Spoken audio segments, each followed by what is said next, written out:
Welcome to the Vehicle Genius podcast. You are currently listening to the two co-founders of the company, Colin and Drake. This is podcast number one. What are we going to talk about today? No Cars. idea. We're talking about cars.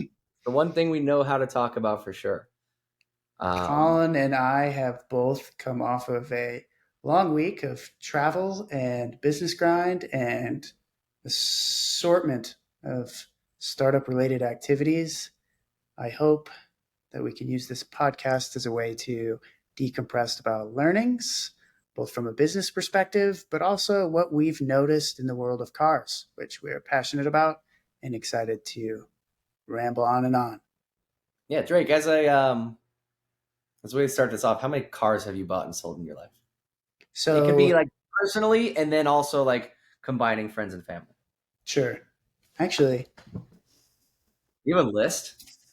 So a long time ago when I first started buying and selling cars, one of my friend's dad, he told me I should keep track of it. And this was before I was good at Excel or even had my own laptop.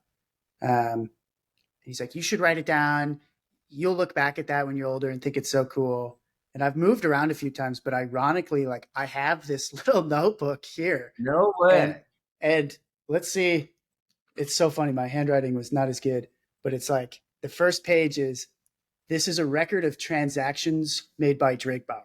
And then I signed it. And the first, I did. And then the first page in says, all dates and entries before January 12th, 2015 come from my best recollection and memory. And so the first one is July 21st, 2013. Bought a yellow 1979 Triumph Spitfire from a dealer in Altoona, Wisconsin. Rainy Auto Sales. His phone number, purchase price, $2,100. It had 79,000 miles, 4-speed, convertible. Then I like few lines down, put $1,200 into it, sold fall 2014, $5,000. Profit, $1,700. And I really think, go ahead. You got a question? Started off so strong. Like, I'm sure after that sale, you were like, this is so easy.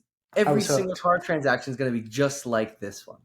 I was hooked. At that point, I had been working at the local Ace Hardware, and I remember distinctly like having the $5,000 and $100 bills in an envelope and just being blown. I was like, what? Why have I worked at a hardware store for well over a year and made almost as much money? And this is one transaction, and I got to have fun doing it. And that for sure ignited the flame, started the addiction, whatever you want to call it. Ironically, to this day, I still rep a necklace that has like a little weird like bird on it. That comes from the keychain that came with that car when I bought it. No way. And like somehow this necklace, somehow I've thought I've lost this necklace and it's reappeared like numerous times. I've like never taken it off. And it probably is the exact reason we are working together today. We're passionate about the same things. That definitely started it all. That's such a cool story. I had no idea about the necklace. I've seen it in person, but I had no clue that it was from your very, very first car. That is, I don't have anything like that, but it's funny that you have like such a written record of your cars. Cause my dad, he's owned over 140 cars in his life, and he has them all on it. Like, well, technically now it's 2 pieces of paper. One is like extremely old and brown, and it's like it has seen many, many better days. It's like the oldest piece of paper I've ever seen. It belongs in a museum. But the second one was like nice and white because it's relatively new, because he literally ran out of room on his other one. He couldn't write any more cars. But interestingly, tracking cars in like a list with no numbers is kind of tough. And so, we were always counting up to 100 when I was a kid. We're like, what's it going to be his 100th car? And it was based on these numbers that he had added, later on. And he was just counting them one day. And he's like, yep, that means this is going to be my 100th car. So we scoured. We were trying to think, what should his 100th car be? What would be cool? And what we landed on what was like the most popular car that everybody had, but he had never had it. And it was a Volkswagen Bug. So he landed on a 1967 tan Volkswagen Bug, pretty good condition driver. He loved it. It was like a celebrated 100th car, right? At the time, my mom had a car too. She had a Mercedes and she liked it. It was kind of like her least favorite car that she ever had. One day, I was looking at the list. And I was like, oh, like, let me count. Started counting. Started going on 97, 98, 99, got to 100. It was my mom's Mercedes. He had miscounted his cars, and we had a whole celebration for his Volkswagen Bug. It wasn't a 100th car, but you're probably wondering, what was the Mercedes? What was that 100th car?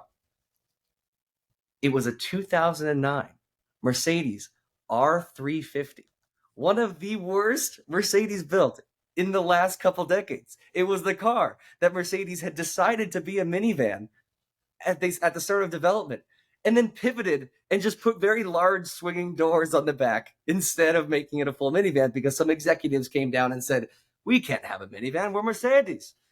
And that's his 100th car. It had big 22-inch blingy rims on it. I don't know why my mom fell in love with it when he brought it home from his dealership one day, but we had it, and that's officially his 100th car. I took a similar approach, to him in tracking my cars. I do it on a note on my phone. Sure. And one thing that I was always thinking, it was like, it would be cool with his list if he had some more context on the cars instead of just like exactly what it was. And so I started adding context to each of my car. My first car was a 1968 Ford Torino GT, had the 390 engine. Oh, it was a big old V8. My note, though, I'm looking at these for the first time in a long time. My note, never drove on a legal street because I was 15 and I didn't have my license. And then we decided to sell it before I turned 16 because it wasn't a very good car. And so I have these notes for all of these cars. I have let's see here. I have a 2002 Toyota MR2 Spider. The note, sequential manual, no clutch. Super weird transmission. It was my first foray into manual, but there was no clutch. I have a 2002 Ford F-150 lifted. All it says is gas mileage, 9 miles per gallon. That was the only thing. That's what defined the whole car. Let's see. I have a 2012 Lexus CT200H sold with 172,000 miles for $8,000. A steal now. I think that car's worth 12 to 13 now. So it just goes to show the values. And so, yeah, I think we took a very similar approach with our ability to track our cars. And it's something that's just so fun looking back. I know it's something that we've talked about, but you probably run your cars through Carfax, see which ones are still running. Be shocked. I think, what was that car that you had me run through Carfax a couple of weeks ago, and you were shocked it was the same owner that you had sold it to? Yeah, it's tough to bring up, honestly. It's Oh no. a dream car of mine and has been for a long time. I think as I continue to get more into cars, and even before I had purchased one, and definitely fueled after I had bought and sold a few, was the whole world of automotive YouTube, right? And not only did I have my favorite creators and I would subscribe and keep track of when new videos would come out, but one of my favorite parts about cars as a whole, and YouTube allowed me to figure out which I liked best, was the exhaust note. And for me, like V10s, V12s, Italian cars, like I just love the high pitch, high RPM kind of scream. And most of those cars are super expensive. You wouldn't want to drive them. Definitely there was none in my price range, nor for sale in the Midwest. But one that was tangible and I liked it and I liked the story behind it was always the E60 and E63 M5 M6s of the early to mid 2000s. I think It's a risky move. Move. But that era of cars was just golden, and I still think it is today. And the values that they sell for now of those cars of that era are continually going up. But you had this great combination of really peak engineering for analog technologies. Screens were still being figured out, still coming into the more higher end models, but manual transmissions were popular. Big displacement or many cylinders were just kind of coming to the bridge before turbos took over everything. And manufacturers didn't really have to worry about EPA regulations, so fuel efficiency wasn't super top of mind. The '08 financial crisis hadn't quite occurred yet when a lot of those cars underwent development. And so, in the likes of the Carrera GT, BMW was still popular in Formula One at that era and used across a number of different Formula One teams. And they had decided to do something crazy and put that Formula One derived V10 block inside their legacy M5 car, which coming off the E39 was a major success. Still to this day, one of the best M5s, M cars ever made. And so the follow up to that was, how can we get crazier? And they put that V10 into a very large car and put the craziest suspension into it and all of these electronic features to make the car perform great. And the stats were unbelievable, right? It was, if you took off the speed limiter, it was 205 top speed, faster around the Nürburgring than the Nissan GTR at the time, which was nuts. And you could throw it in comfort mode, drive across the country. You have 5 Series luxury. And no one knew it was an M5 unless they looked at the bumper or the exhaust or the stance and the rims.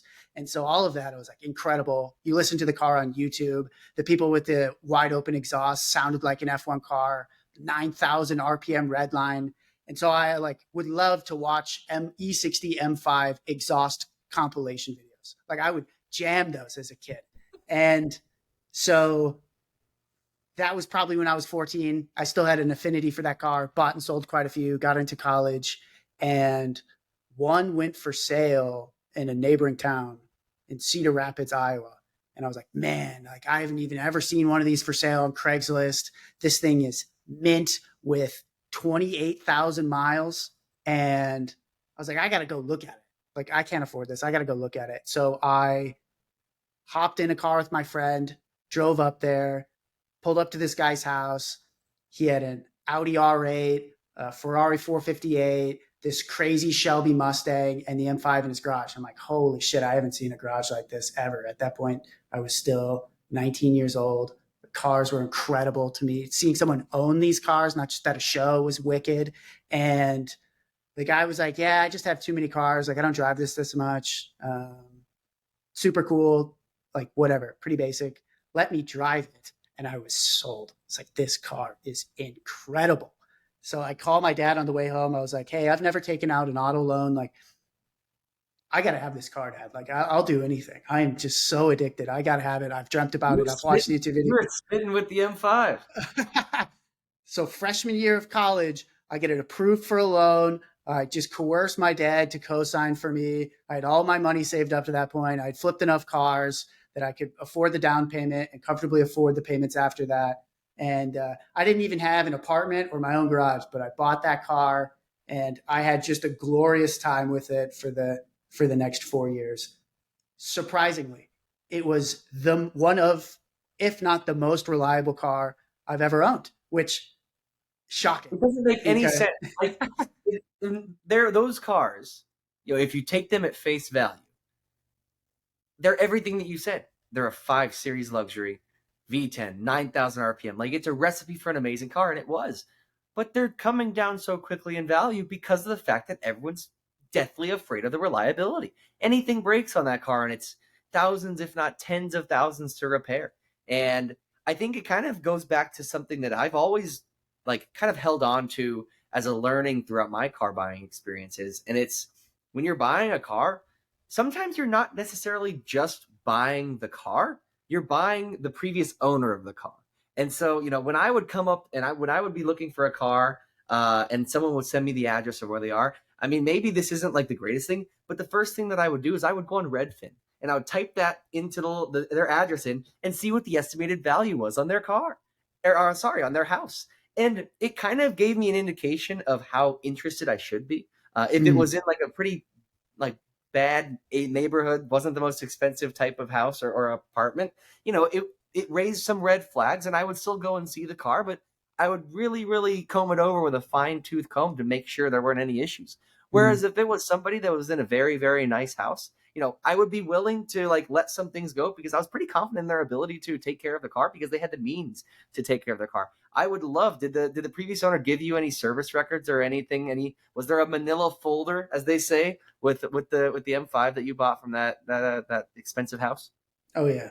I think that's especially when you get into niche cars. Like there's probably a cool way you could scale like the importance of having a really great history of a car related to the actual model itself. Whereas you can buy a Camry or a Accord from a shitty kind of part of town or somewhere where you don't think it's probably had the nicest life. And that car could easily last you double the mileage it has, regardless of the odometer. No problem. Yep. Oil changes, tires, brakes, and you're fine.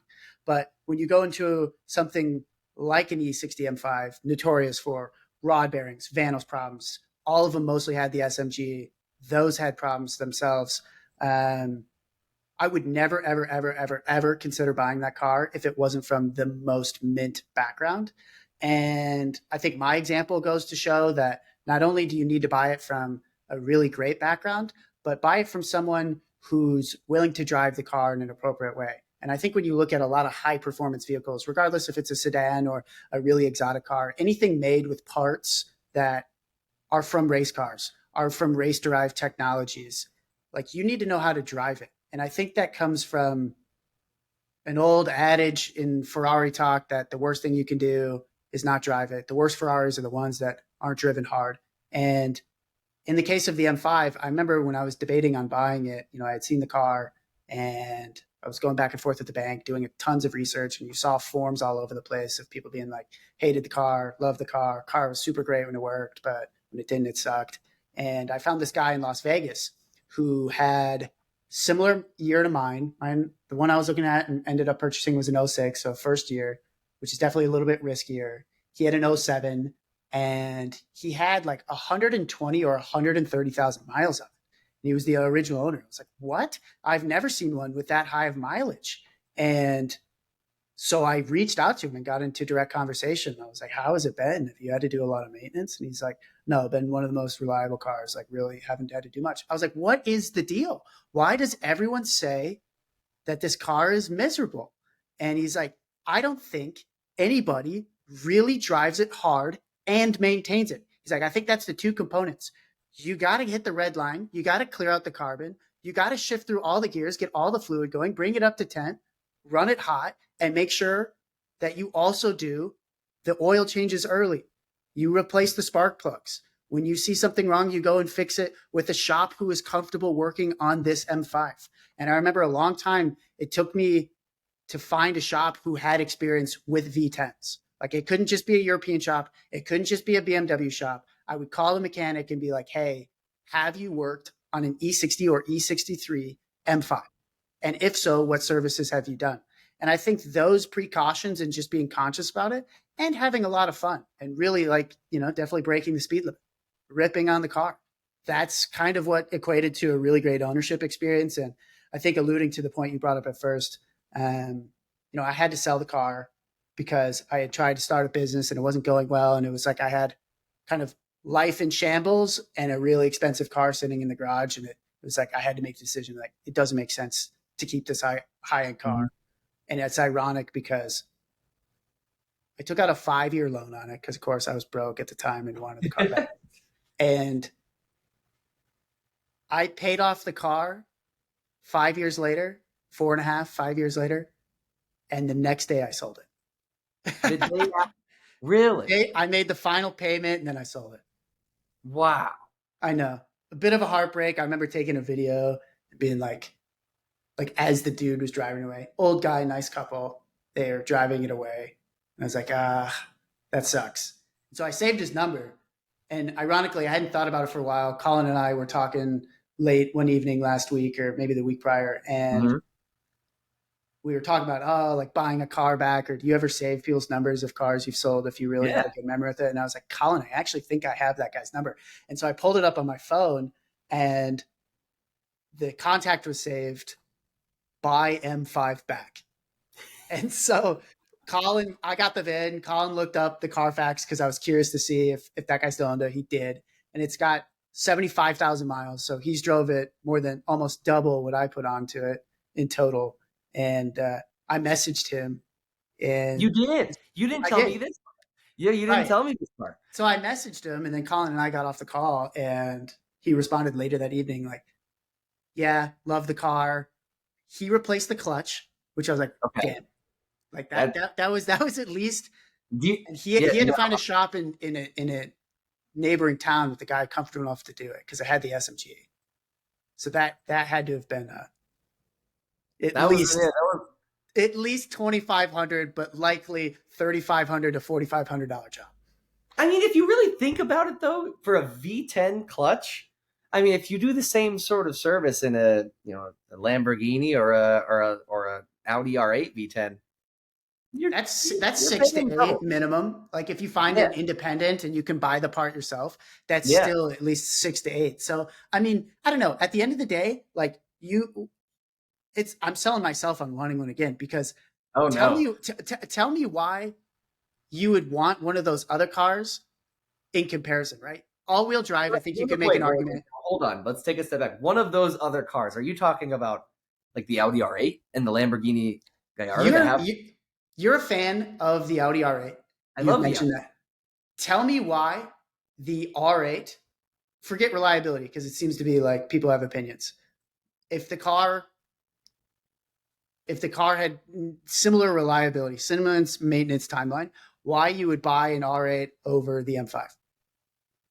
Well, because the R8's mid-engine, and it's well balanced and it has better handling on the road. I think this is a tough comparison because these are extremely different if you look at their values. You can get a very clean M5 nowadays for what, somewhere around 20 grand is where they kind of max out right now, maybe a little bit more. Are they going up in value? I'm not Yeah, sure. I didn't. you mentioned earlier they went down in value, and I think they definitely did till probably the pandemic. But now mint ones, they're not R8 prices for sure. But on No. cars and bids, there was a 2008 blue one, so mid cycle with 4,000 miles, so super mint, sold for 85 grand, which is nuts because there was no way that car was selling for No. anything close. Oh yeah, There's no way that that's true. How much? $85,000. You're not talking about the R8. You're talking about the BMW M5. There's Oh yeah. hold on. Let's ask the Vehicle Genius chat AI chatbot here how much this is going to be. How much is a 2010 Audi R8? Let's see. There's no way that they're even close to in the value. I don't know. The I think market the price for Audis for sure. 2010 The Audi Audis R8 are. $68,000 according to the Vehicle Genius AI chatbot that's trained on vehicle data. Let's try the average price for a 2010. They were still making the M5 in 2010, I believe, right? Yeah. How much? It's not going to be good because I tell you what, there are a lot of terrible examples out there. That's a But good I'm point. curious. That's a really, really good point. I think you bring up, yeah, this says it's $26,000, much higher than I thought, honestly. Much higher than I thought. I thought these were still in the 10 to 12 range. And so Oh no. that's a win on your book. But you brought up a very interesting point. It's knowing how to drive the car depending on the car that you have. And you said with this specific car, you have to know to drive it hard, but also maintain it religiously and ahead of schedule sometimes. That combination is really, really hard to find because if you think about the person that can afford to maintain a BMW M5 religiously and do the clutch and really not like have a problem with it, find the right shop to do it. You're talking about an established person in their career if they can afford that sort of thing. Typically, and I'm not saying in every case, but typically, people that start to get a little bit on the older side, they're not really hitting their cars that hard. They're not really driving the beans out of it. And so you've somehow found the right combination of person that had the money to maintain this car that was a little bit expensive to maintain, but also that just wanted to drive the beans out. I'm sure when you were driving it and you had owned it, you were doing the same thing. You were ripping on that thing pretty hard and then maintaining it religiously, I'm sure, right? Oh yeah. I agree. It's kind of one of those interesting things that I think it would be from a car valuation perspective. Vehicles that didn't go up in value or had kind of notorious problems, so people began to kind of hate on them, and then subsequently really beat on the cars and didn't take care of them and truly decimated the total quantity of good examples out there just by like market pressures have now shot up in value. Whereas something like an R8, like you just don't see as many beat up R8s No, because they've always been special. They always look special. They had certain special care requirements that most of them are still probably decent, even high mileage examples. But so many E60 M5s, E63 M6s have been beaten. And so, like, can I share? This would be cool here. Uh, Tire screen mind window. this is some people will be listening via audio only, so you're gonna have to be very descriptive if you're sharing your screen here. All right. So I'm on Bring a Trailer on the E60 M5 and auction results. And Oh, here we go. you can see this since 2017 trending up, right? Like you see more and more selling high. They got to be edge cases, right? But I mean, there's one that's crazy for 127 127,000. And when was that sold? What was the date of that sale? That was uh, recent. 20 last year. almost a year ago. Wow. But and it's crazy because it's got an aftermarket front splitter, which kind of looks lame in my opinion, but maybe it's like factory or something.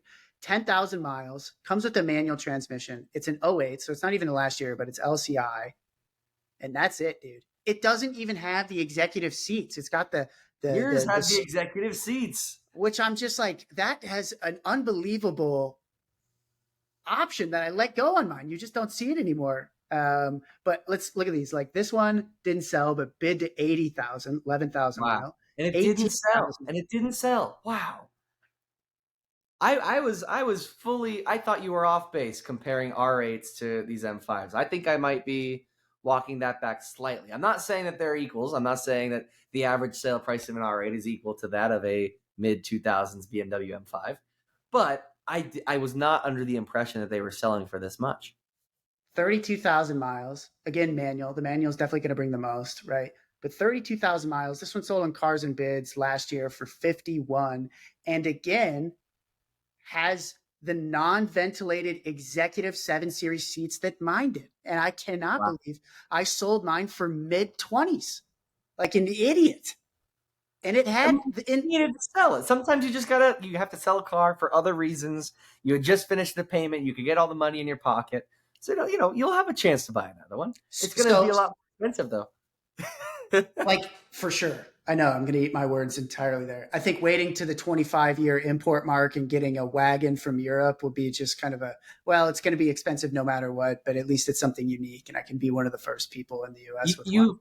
you brought up a really good point earlier, and it's something that I was listening to another podcast that Doug DeMuro was on, and he has a really strong belief, and I agree with it, that cars that are initially ridiculed and disliked by the public when they first come out tend to indicate that they're going to have some sort of meteoric rise at a later point. And I think a hypothesis is due to the fact that the values are lower than they probably should be when they're in that 5 to 7 year range. And so people just beat them to crap. And then Yep. all of a sudden there's not as many good examples out there. They become rare and the values shoot up. There was a couple examples that he brought up.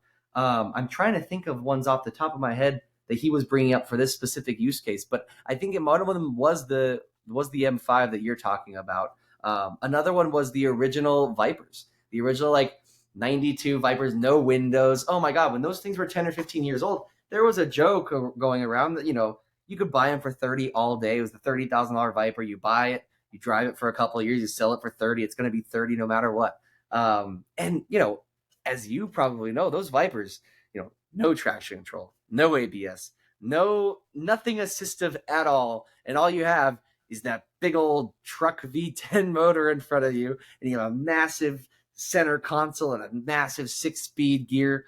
And you just rip on that thing. And if you tap the gas around a corner too fast, or even if you downshift too quickly, you're in a tree. And so right now, those things, I was not aware that they were shooting up in value either until I started looking. I was like, I wonder how much a first gen Viper is. Sure enough, 40, 50, they're actually climbing. I never thought I would ever see the day when those cars would climb in value. And sure enough, they are. And, I think you mentioned, I remember you mentioning to me that you had an affinity for a different Viper that was not first gen. It kind of bucked the trend. And I think you might be right. And I think the values are still low on those. But it was the early 2000s Vipers, the one you're really interested in, right? The the poster car, my favorite Viper for sure was third gen. I'll take a 2003 red, black interior, chrome SRT rims. I think I still love them today. I was actually just on Craigslist browsing late the other night this week, and I saw one for sale, by spec, had like 40,000 miles, kind of looked a little beat. Dude wanted 40 grand. And I just look at those cars like those are going to be expensive. One, because they have slightly more features than the first and second gen Vipers. They definitely made more of them. I think the rims, though, and the look are timeless. I look at those first and second gen Vipers, and I think they have an affinity for people potentially a little older than us that saw them come out as kind of a first foray for Dodge into like that type of market and a really mean, aggressive car. But I think the styling hit home on the third gens, and to me looks like the iconic Viper forever. I wouldn't want another one. The latest models I think are the most impressive performance wise, but get a little exotic for me. Just that original Viper, and it's still analog. There's no screens in there. The Yep. gauges are classic. It's still plastic Chrysler interior, but whatever. Only came in a manual transmission, huge rear end, long front end. The snake logo is prominent and old school. I love it. It's top down only. Like the car does not look good when it's got its little tarp up, you know? Yeah. So I Yeah. think in the same line, how I feel about the BMW, I think one day we'll look back, especially me, because I love the car, but it'd be like, if I don't have one of those in my garage and I then want one, I'm going to be paying an arm and a Oh, leg. I'm going to look back and be like, man, Colin, do you remember how long of a period Vipers were for sale from like 30s to oh yeah. 40s? Yeah. For No, I fully agree. And I think the first time I remember seeing and like really registering, like, oh, this is a really cool car. That early third gen Viper. It was yellow. It had the big chrome wheels. It was in Too Fast, Too Furious. That movie shaped my childhood way more than it should. That movie, for all intents and purposes, was not a very good movie. But oh my god, the Yanko Camaro jumping into the boat. Oh my goodness gracious! Everything that about that movie I just love. The scene coming out of that big warehouse with all the cars scrambling. Oh my, one of my favorite car movies ever. But there was a yellow SRT10 Viper, and they probably faked it, but that car sounded so good in that movie. It like stood out in a movie filled with cool cars. To me, for whatever reason, when you brought up third gen Viper, my mind immediately went to Too Fast, Too Furious, and I remember seeing it on the screen, and be like, "Wow, that is a cool car." Are you pulling up a picture? That's the one. Oh my god. It is so cool. And you're right, the big chrome rims, they were kind of a departure. Obviously the early first gen Viper has those iconic tri-spoke wheels that everybody loves, and if they're not on there, it Mm-hmm. doesn't look right. The mid 2000s SRT10 wheels on these Vipers were just really, really great looking, and it was in an era where like big wheels were popular, but they were popular on the custom scene. People would buy cars and put like 20-inch rims, and 20-inch rims, oh my god, they're like, oh, this car has 20s on them. Whoa. Now you have like minivans with like 22s on them, it seems like sometimes. But back then it was like, oh my god, these wheels are huge. I don't know exactly what size these wheels these were, but these things fill out the wheel well. They are massive wheels. And when it came out on the scene, it was like, whoa, now here's a Viper. Now I'm not really sure, maybe the prices haven't really come up too much because they were kind of like lagging and following the same trend of the early Vipers, even though they don't have the same problems. Yeah, I mean, come on. Those double spoke wheels in red, I think red's the best color on that car. I mean, it shouldn't be shocking. It's a Viper. You're right. I mean, you're 100% right. It's just like screams hot rod. It screams get out of my way. It's just a 20 years later, and this car looks good. You know how hard that is? Like, how do you build something that looks good 20 years in the future? That is so hard to do. Few cars do it, and this is one of them. I to think truly the think same company was building the Chrysler Crossfire at the same exact time. it's so true. And it has the V10, which I love the V10, such a unique motor. Like there's few models that have been made with V10s, and I don't think V10s are ever going to come back into cars. Like I think we lived in the era of the introduction to V10s. It started in Formula 1, and then came down into automotive cars and then was optimized by a lot of different manufacturers and then shut down because the gas mileage was terrible. But the sound of a V10 is unique. The driving experience, naturally aspirated, like, I we're gonna mean, look back and miss them. arguably one of the greatest sounding cars of all time is a V10. Do you know which one I'm talking about, though? The You're probably Lexus LFA, the the Lexus. Lexus LFA. I thought you were totally gonna go the 2008 BMW M5. No, the Lexus LFA just absolutely screams. And I think that if you look at the stats of the Lexus LFA, they're not that amazing. In period, they were great. They're very strong. But if you really look back at them, a Tesla Model 3 long range, not even a performance, I think, has a faster 0 to 60 than an LFA. So, not the greatest performing cars. They were very, very over-engineered, extremely high-quality cars. But, they weren't the greatest car on the road, even at the time. And I think one of the reasons why they've seen this meteoric rise in value in the last, obviously since COVID, but even I think it started a little bit before that, is due to that engine note. It just sounds unbelievable. It sounds like nothing else on the road. It's just the highest screaming pitch you can get, which is such a far cry from when they were on the dealership lots and they could not sell them. They couldn't find buyers for these cars. I'm pretty sure there was one LFA that sold from a dealership like 3 years after the actual production end of the LFA. And so on Lexus's balance sheets that they put out, for their investor calls, there was one Lexus LFA. And I'm sure they got questions like, how do we have an LFA still? And the answer was, it just hadn't sold yet. We were trying. And maybe, if it was a smart dealership, they probably drove it a little bit. The GM of the dealership was driving it around and like hiding it away, keeping it in his inventory. Maybe that was the situation. But I think it just goes to show it's like, the perception of a car can change so much. It's the same thing with the Carrera GT. When the Carrera GT came out, they started, after the first couple of years, they started coming down. They were like the $300,000 range. And I think it goes back to that whole thing that we were talking about earlier. It's like cars that are underappreciated at some point, cars that people complain about at some point are the ones that typically have this sort of meteoric rise. And it's such a crazy phenomenon, but it's such an interesting thing that you can look out for today. I think for all the flack that it gets, if you take a look at the new M3 and the new M4, for as ugly as they are,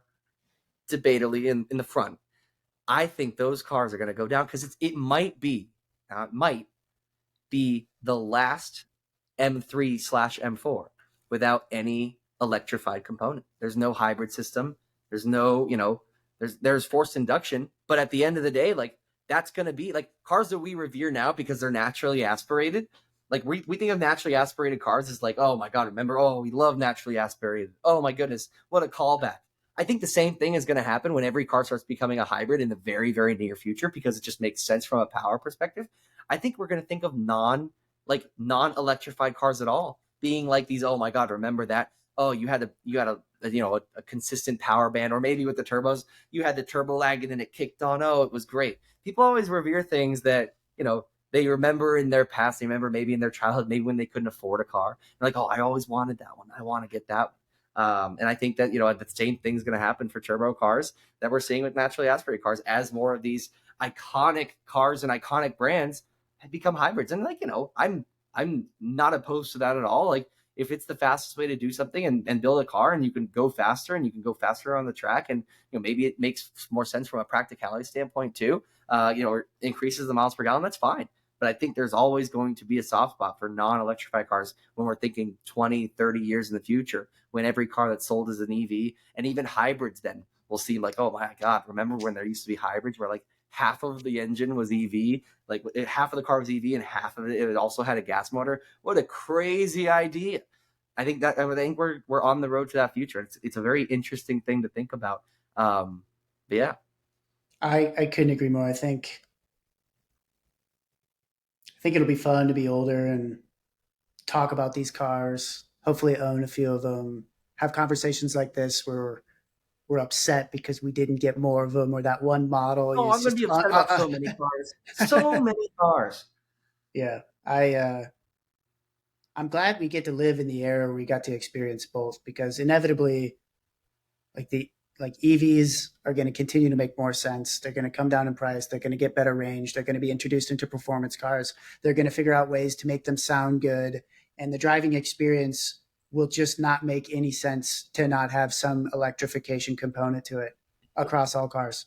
And boy, I hope that I have the wherewithal to get the model I fall in love with, hold on to it, and be one of those old people, just like individuals today at car shows that have their vintage hot rods from the 30s. And we're like, who would want one of those? Like, it looks cool, but it seems like so much work, or you couldn't drive it.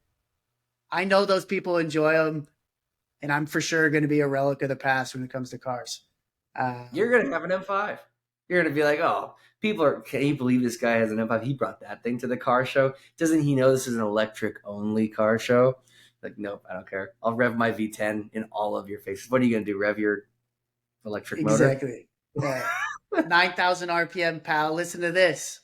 All right. We've been rambling on cars for a while. I don't really know how or when we're going to have actual direction on this podcast, but we're really hoping that this is just an outlet for Colin and I to jam about cars, probably talk about business at points and our progress with Vehicle Genius, which is designed to be the ultimate agent for you and your car ownership experience, saving you time, saving you money, and providing modern day peace of mind. That's our goal. We're very early, but updates will come.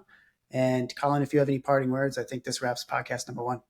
Yeah, no, excited to have this avenue to discuss cars. It's pretty much what we both think about all the time. And the idea of Vehicle Genius is let us handle your car problems. We kind of like it. And we're building a business around that. So, like I said, more to come around that. Thank you for listening. All right. Bye, everyone.